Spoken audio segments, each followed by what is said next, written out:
Everyone knows that smoking is bad for you and your baby.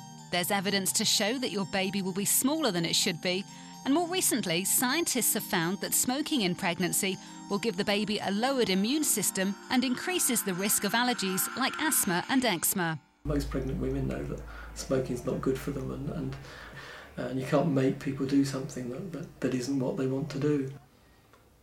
But I think sometimes people actually do really want to quit, but they need some extra pieces of the jigsaw puzzle to help them put it together. They need some support, they need some contact, they need some knowledge about how you can put a good quit plan together. What they don't want to do is be lectured at and nagged about smoking. They want somebody who's kind of knowledgeable and enthusiastic. For example, the National Quit Line, you can actually have access to a counsellor over the telephone. So actually, if it's difficult for you to keep appointments with people because of kind of work commitments and things, there's actually a facility to do stuff actually straight over the phone with specialised phone counsellors. We try to make it as easy as we can. But we get referrals by GPs, midwives, health visitors. Some people know about us because we've seen somebody else.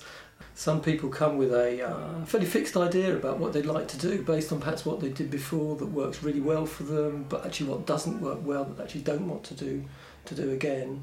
And some people actually just say, well, actually I came here because I wanted you to tell me what I should do, and actually want something fairly organised without them having to kind of worry too much about how they might build that quit plan together. As anyone who's tried to quit smoking knows, one of the main hurdles is cravings.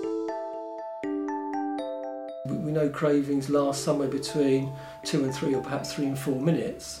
And one of the things I do is try and draw a list together of things that you can do for 2 or 3 minutes, like brushing the teeth, flossing the teeth, tips on a glass of water, jigsaw puzzle, dot-to-dot puzzle book, quiz word book, play one track of a CD and take it out, knitting, needlepoint, play a musical instrument. I've got people that have gone back to playing the guitar.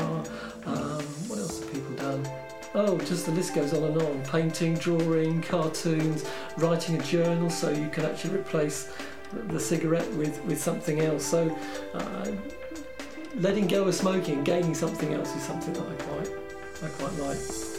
To help with the cravings, many pharmaceutical companies have manufactured nicotine replacement patches and gum, which may help in those first days of giving up.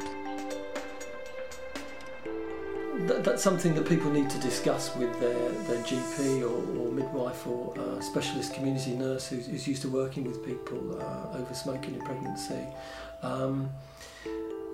At the end of the day, one gets into a debate that's about, which is more harmful. Is it more harmful to have nicotine replacement in some form, preferably in oral form if people can use that, because they'll almost certainly get a lower dose in an oral form than they would do with smoking. Plus, they don't get carbon monoxide, which is one of the key things we want to get rid of in pregnancy. And won't have all the other chemicals that are in the tar. I think partners have a kind of important part to play with supporting mums who are pregnant and smoke and want to quit, and them being supportive and understanding helpful is really very important.